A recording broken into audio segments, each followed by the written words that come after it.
2019 के चुनावों से पहले वो मोदी नाम ही था जिसका आह्वान करते हुए ममता बनर्जी ने कहा था कि सारे लोग मोदी विरोध के लिए एक साथ आ जाएं ताकि मोदी दोबारा देश में प्रधानमंत्री के रूप में न आए। पर 2019 में पूरा मैंडेट मिला नरेंद्र मोदी को और वो प्रधानमंत्री बने। 2024 से पहले एक बार फिर यही कोशिशें हुई। नीतीश कुमार ने इस बार शुरुआत की। हालांकि ये बात अलग है कि 2024 के आम चुनाव आते आते नीतीश कुमार खुद एनडीए में आ गए और पूरा विपक्ष ही मोदी विरोध के लिए जो साथ आता दिखता है वो बिखरा बिखरा ही नजर आता है।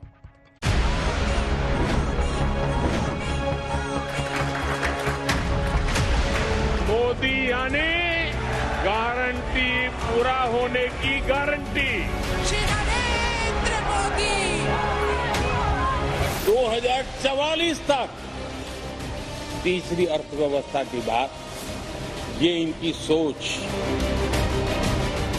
सपना भी देखने का सामर्थ्य खो चुके हैं। 30 साल हम नहीं लगने देंगे। ये मोदी की गारंटी है मेरे तीसरे कार्यकाल में देश दुनिया की तीसरी आर्थिक शक्ति बन जाए।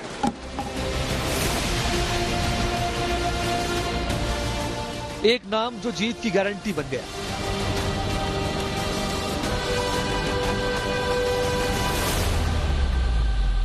मोदी की गारंटी यानी हर गारंटी पूरा होने की गारंटी।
भाई आपके आने हैं तो ये सब क्यों नहीं कर रहे? अब हमारी सरकार का तीसरा कार्यकाल भी बहुत दूर नहीं है।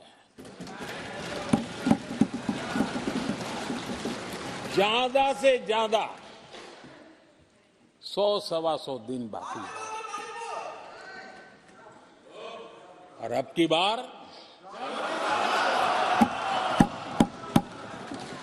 पूरा देश कह रहा है, अब की बार खड़गे जी भी कह रहे हैं। 2024 के आने वाले चुनाव में जिस तरह नरेंद्र मोदी के नाम और व्यक्तित्व के आगे विपक्ष कमजोर नजर आ रहा है, वो चुनावी नतीजों की तरफ भी इशारा कर रहा है।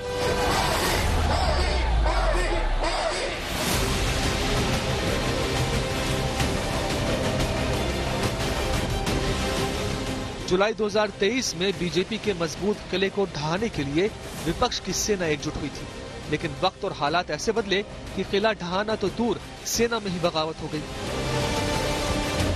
नीतीश कुमार एक बार फिर एनडीए में आ गए। ममता बनर्जी पश्चिम बंगाल में एकला चलो रे की रणनीति अपना रही हैं।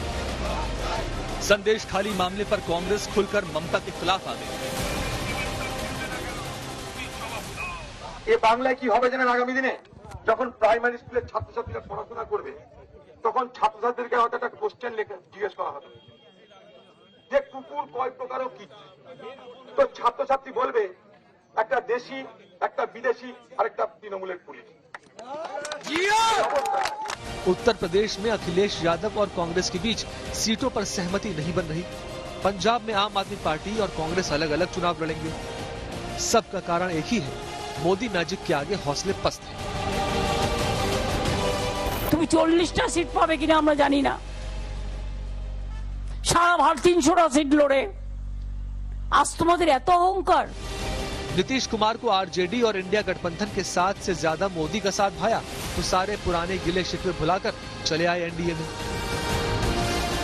चुनावी विश्लेषक मानते हैं कि बीजेपी ये प्रदर्शित करने में कि विपक्षी खेमा राजनीतिक दलों का एक बिखरा हुआ समूह है, ये संदेश देने में कामयाब हो गए कि सिर्फ मोदी ही अकेले देश में एक स्थिर सरकार दे सकते हैं।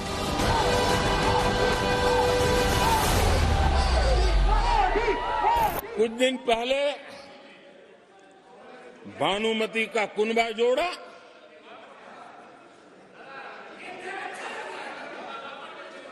लेकिन फिर एकला चलो रे करने लग गए।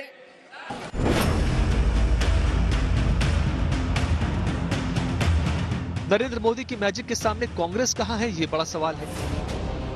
सियासी गलियारे में खबरें गर्म है कि कांग्रेस के सबसे पुराने नेताओं में से एक कमलनाथ खुद बीजेपी में आ सकते हैं।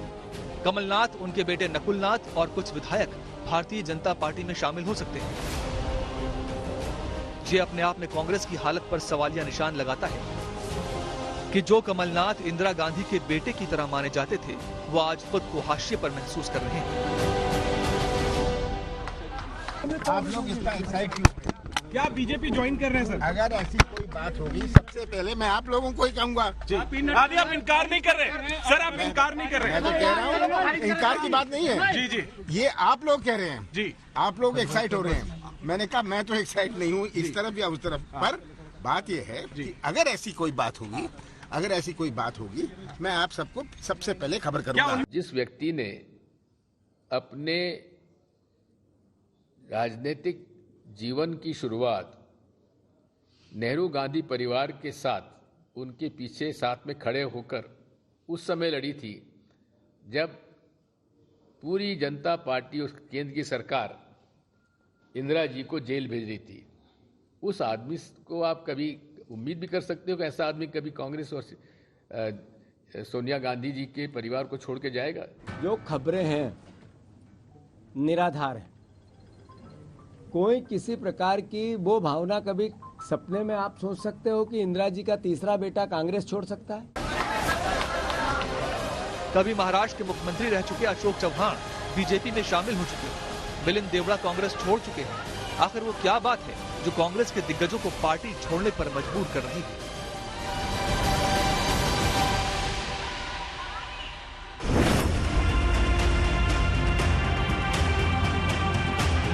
ईडी केजरीवाल पर समन के समन जारी कर रही है और वो ईडी के समन को ठुकरा रही है। आम आदमी पार्टी के करीब सभी प्रमुख नेता जेल में हैं। झारखंड में हेमंत सोरेन भ्रष्टाचार के आरोपों में जेल है। तेजस्वी यादव और लालू यादव पर भी भ्रष्टाचार के आरोप हैं। बीजेपी ये साबित करने में कामयाब हुई है कि केंद्र में भ्रष्टाचार मुक्त सरकार देने की स्थिति में सिर्फ वो ही है जिसकी धुरी में है पीएम नरेंद्र दामोदर दास मोदी।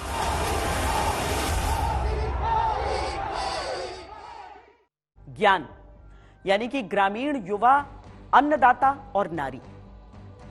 प्रधानमंत्री नरेंद्र मोदी का फोकस उनकी योजनाओं के निशाने पर ये 4 वर्ग खास तौर पर रहते हैं। बजट में भी इस बात का जिक्र किया गया और प्रधानमंत्री के कॉन्फिडेंस के पीछे ये 4 फैक्टर मजबूती से हैं।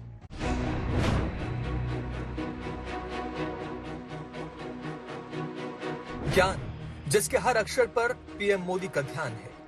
ज्ञान जो सिर्फ बातों में नहीं बल्कि प्रधानमंत्री मोदी के काम में भी नजर आता है।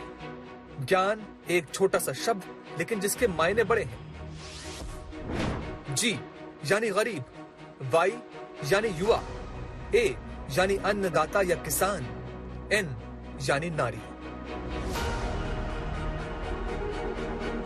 और ज्ञान के इन्हीं बिंदुओं को मिलाकर बनता है बीजेपी का शक्तिशाली लाभार्थी वोट बैंक। माना जाता है कि लाभार्थी वर्ग बीजेपी का वो वोट बैंक है जो जाति धर्म की राजनीति से ऊपर उठकर बीजेपी के लिए वोट करता है, क्योंकि पीएम मोदी के नेतृत्व में केंद्र सरकार की योजनाओं का सीधा लाभ उसको मिलता है। हमने गरीबों के लिए 4 करोड़ घर बनाए। हमने 17 करोड़ अधिक गैस कनेक्शन दिए। देश के गांव-गांव ने, देश के कोटि-कोटि जनों ने विकसित भारत की संकल्प यात्रा देखी है। और आदरणीय अध्यक्ष जी, अब हमारी सरकार का तीसरा कार्यकाल भी बहुत दूर नहीं है। ज्यादा से ज्यादा 100-125 दिन बाकी है।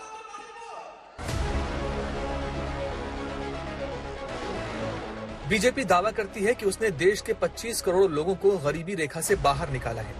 गरीबों, युवाओं, किसानों और महिलाओं पर आधारित ऐसी योजनाएं चलाई हैं जिससे इन 4 वर्गों का आर्थिक और सामाजिक विकास हुआ है। बीजेपी के दावे के अनुसार ये 25 करोड़ लाभार्थी अब सीधे बीजेपी के वोटर बन गए हैं।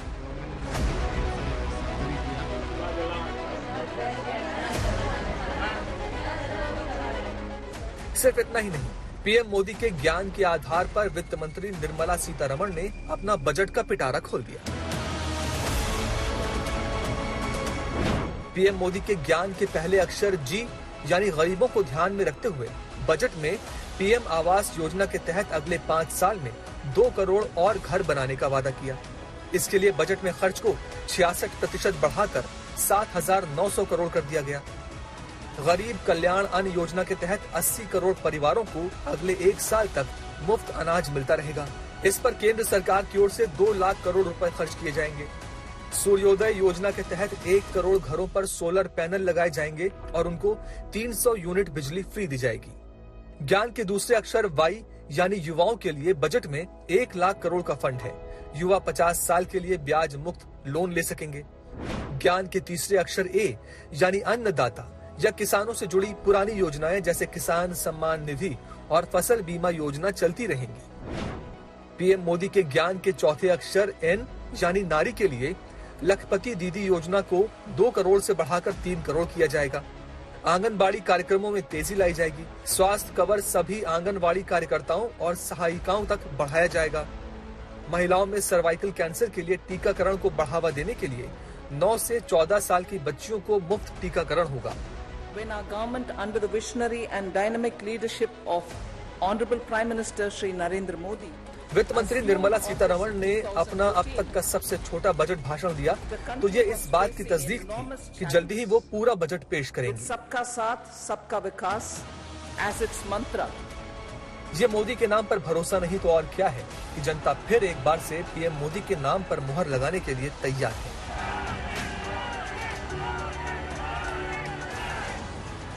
तमाम मुद्दों पर कॉन्फिडेंस, लेकिन एक ऐसा मुद्दा जिसे लेकर भारतीय जनता पार्टी के मन में यह बात जरूर होगी कि वहां पर उनका विस्तार अभी बाकी है और इसीलिए प्रधानमंत्री नरेंद्र मोदी दक्षिण भारत के राज्यों पर भी खासा जोर दे रहे हैं।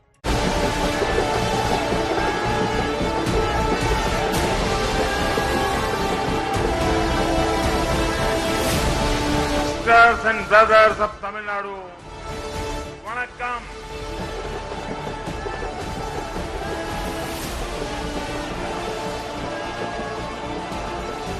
लोकप्रियता के सारे रिकॉर्ड्स तोड़ने के बाद, शोहरत की तमाम बुलंदियों पर पहुंचने के बावजूद प्रधानमंत्री नरेंद्र मोदी के मन में एक कसक जरूर हो और वो कसक ये है कि दक्षिण का अविश्वास खत्म कर कैसे उनका दिल जीता जाए। पीएम मोदी चाहते हैं कि दक्षिण के वोटर भी उन पर भरोसा करें, बीजेपी पर भरोसा करें, उनकी सरकार पर भरोसा करें।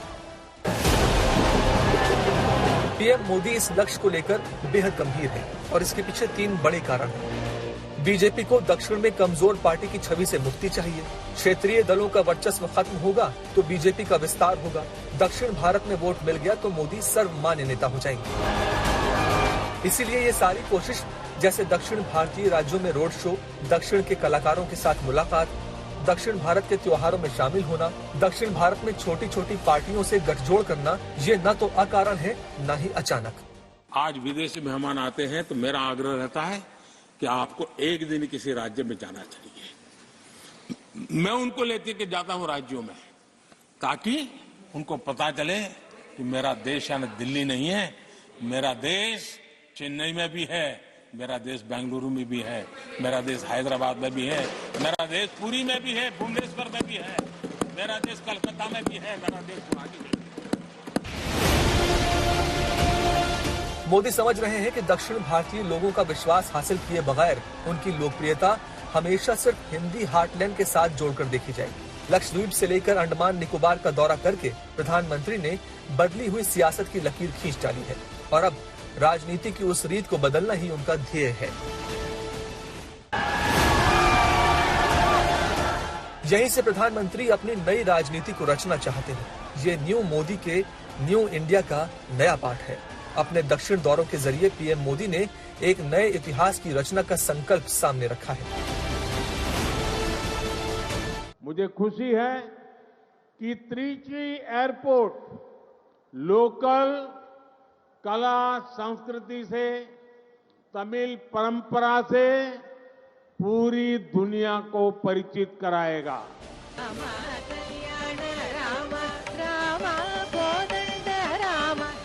राम मंदिर प्राण प्रतिष्ठा के दौरान पीएम मोदी 5 दिनों तक दक्षिण के 3 राज्यों में पूजा अर्चना करते रहे। दिसंबर जनवरी में पीएम मोदी केरल और तमिलनाडु में 2 रैलियां और रोड शो करते हैं। केरल और तमिलनाडु में पीएम मोदी 20,000 करोड़ की परियोजनाओं का शिलान्यास करते हैं। अपने दौरे के दौरान पीएम मोदी स्थानीय वेशभूषा में स्थानीय त्योहारों में हिस्सा लेते हैं।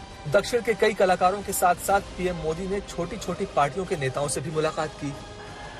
बदली हुई सियासत के बदलते हुए फसानों में पीएम मोदी की बदलती हुई उम्मीदें भी साफ नजर आती हैं। दक्षिण में हार के बावजूद पीएम मोदी को सरकार बनाने में न तो 2014 में कोई तकलीफ हुई और न ही 2019 में। लेकिन प्रधानमंत्री जानते हैं कि उत्तर भारत में सीटें अगर इस बार कम हुई तो उसकी भरपाई दक्षिण से हो सकती थी। इसलिए दक्षिण के दौरे के दौरान जब लोगों से मिलते हैं तो ये संदेश साफ नजर आता है कि दिल के साथ वोट का भी द्वार खोलिए।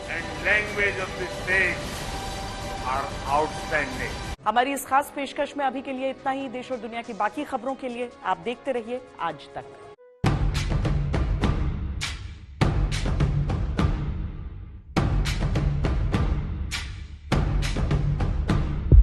राम राम।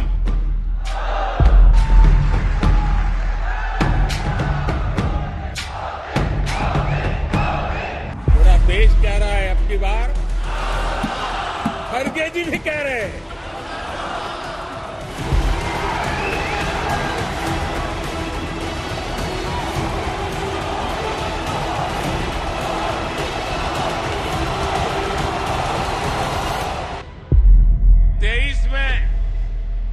कांग्रेस की छुट्टी हुई थी विधानसभा चुनाव में, 24 में पूरा सफाया होना तय है।